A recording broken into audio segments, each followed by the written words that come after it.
Welcome to this video. We're going to be discussing the secrets behind the Heifetz bow hold. We're going to be analyzing him playing Ponce Estrellita. This piece, is actually pretty well known even outside the classical violin world.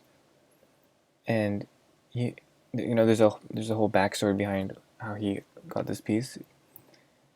He heard it at a bar, I think, or something like that, and he used it later that night as an encore in his concert because he didn't have any local music. I think in Mexico. But anyway, beautiful song, very popular.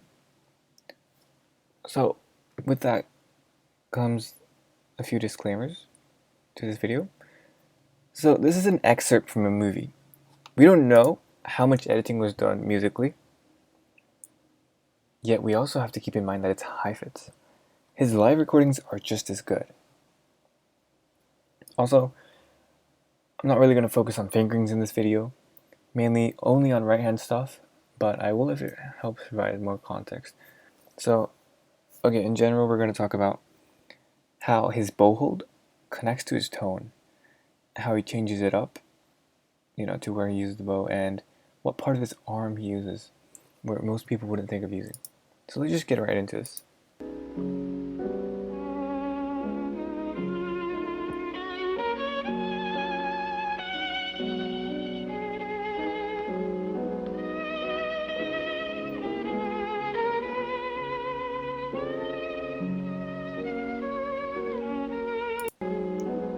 Okay, so I want to talk about his tone here.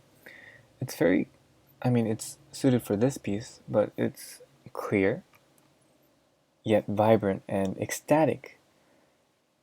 With like a sustained sound. And I paused here because right there, you heard that. In that down up, the bow direction is clearly heard when it's meant to. And he gives the music direction with that bowing, which in turn also gives the emotion, which is really what this music is all about.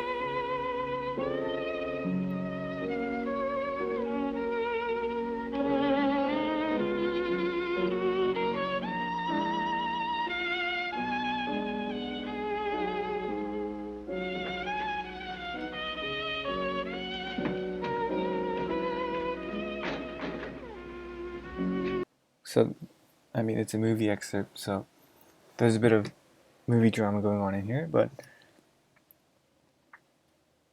I wanted a nice side shot view of Heifetz's bowing, and I think we come close to it here. So you can tell that you might not be able to tell, but generally he's using a closed finger bow hold, and this allows him to, first of all, be more efficient with the weight. Like a lot of people, violinists, especially modern ones, they have a more open finger bow hold, and that's supposed to help hold the bow better and control better. But in turn, like the 1, 2, 3, 4, the fingers are spread apart and they come to an equilibrium. But it is kind of inefficient because the 1 and 4, the first finger and the pinky, they're doing counteractive things. Instead, with Heifetz, this closed finger bow hold, if he wants to move a direction, he moves to that direction. And he can do that with all of his fingers. And that might be why his sound is just much more clear and just richer. Let's keep going. And you might have already noticed he lifts his pinky a bit when he's near the top of the bow. And we'll see this more throughout. So let's skip this movie drama part and come back here.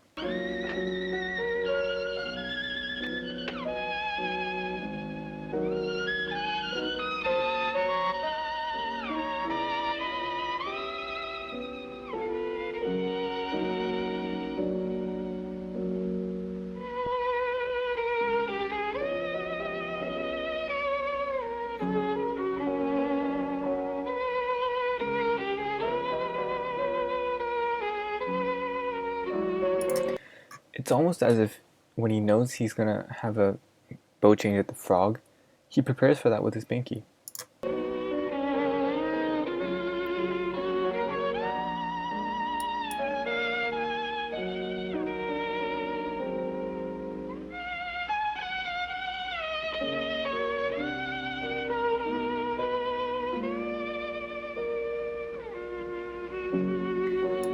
And you can see it there.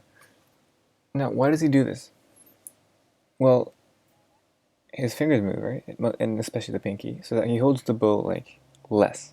Even less, as he doesn't want to overwhelm the bow with his fingers when using the top half of the bow. And this obviously allows him to play very soft. And it just provides a whole nother level of tone. Let's keep watching.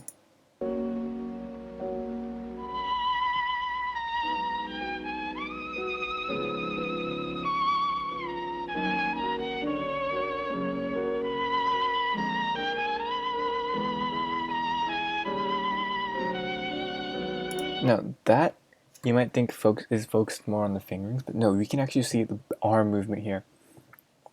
So let's look at this.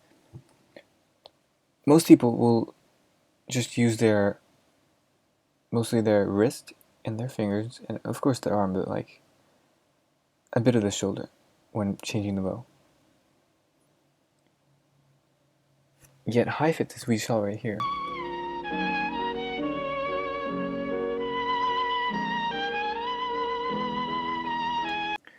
he actually just provides so much more direction by doing swift bow changes that carry on the temperament that is, it's almost, there's a tension to it.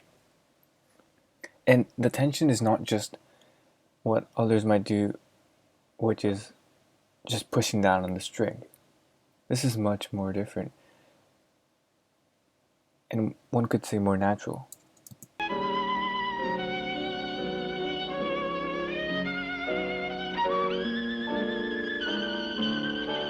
Yep, you can see more here.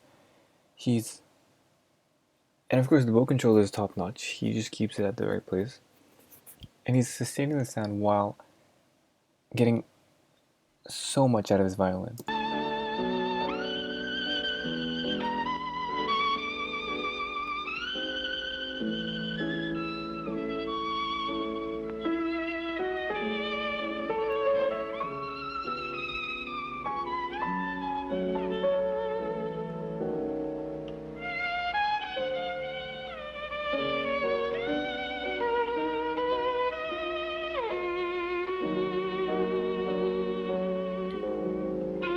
Okay, like you can see here,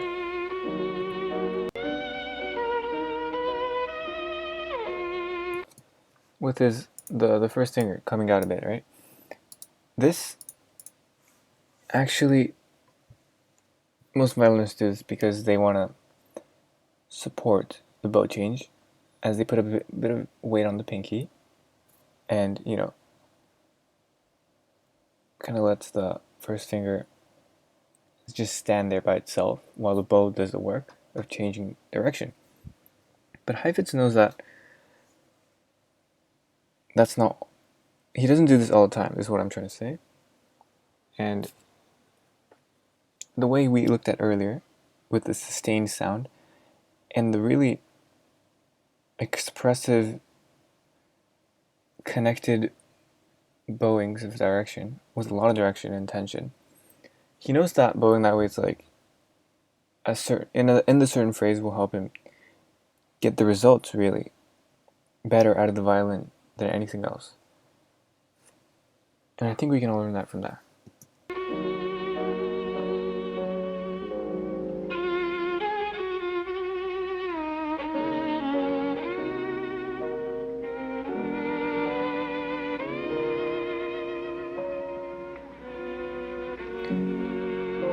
And of course here he understood his violin very well. He knew the pressure points with the G string and the chords. So that's basically it. Let's just finish this first. As we can see there again, he lifting the pinky, using the third finger on the right hand as a placeholder to make it lighter. And as we said earlier, he doesn't want to overwhelm the bow. Using the top half, it becomes very soft. So that's basically it for this bow hold video. Now, what I didn't mention is that, first of all, he has no shoulder rest, so his violin is more flat, okay? Like, it's more, there's no more tilt, or there's not as much tilt. Okay, so if you're using, okay, so say there's a violinist here, this is, you're looking from, like, his angle, okay? You would be able to see the violin tilted this way. Okay, this is the violin. This sort of tilt. But with Heifetz, it's more this sort of tilt. This is a severe tilt. Why? Because there's a shoulder rest, okay? And there's a bunch of reasons with why this tone is this way. His tone sounds the way it does. But one of these reasons is the shoulder rest and the tone and the angle of the violin. So, first of all, the shoulder rest lifts the violin up, and it actually makes the violin further from the body. And when it's closer to the body, and this is his shoulder right here, well, this is the shoulder with the shoulder rest. It's kind of hard to see, but whatever. You get what I'm trying to say. With Heifetz, when he touches the bow, it's much more succinct with the communication between the body and the violin. In this case, it's a little harder to tell, and that might be why other violinists can't achieve the level of tone that Heifetz can achieve. No. With the kind of angle versus this kind of violin angle, the pressure you put with the bow is much different.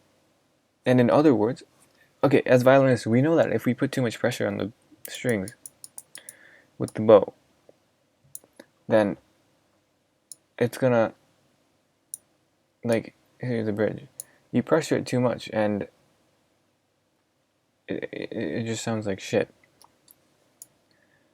So what you can do is tilt more this way instead of this way, so you use more gravity. And then when you put the violin on, there's already a bit of weight there, so then you add a little bit, you know, with your 4 fingers, and go with the whatever, and that allows for a closer level of tone to the Heifetz bow hold, what it achieves. So with that being said, I think we've said enough for this video. I'm going to be posting more stuff like this, so definitely keep watching. Thank you for watching this one though. See you later.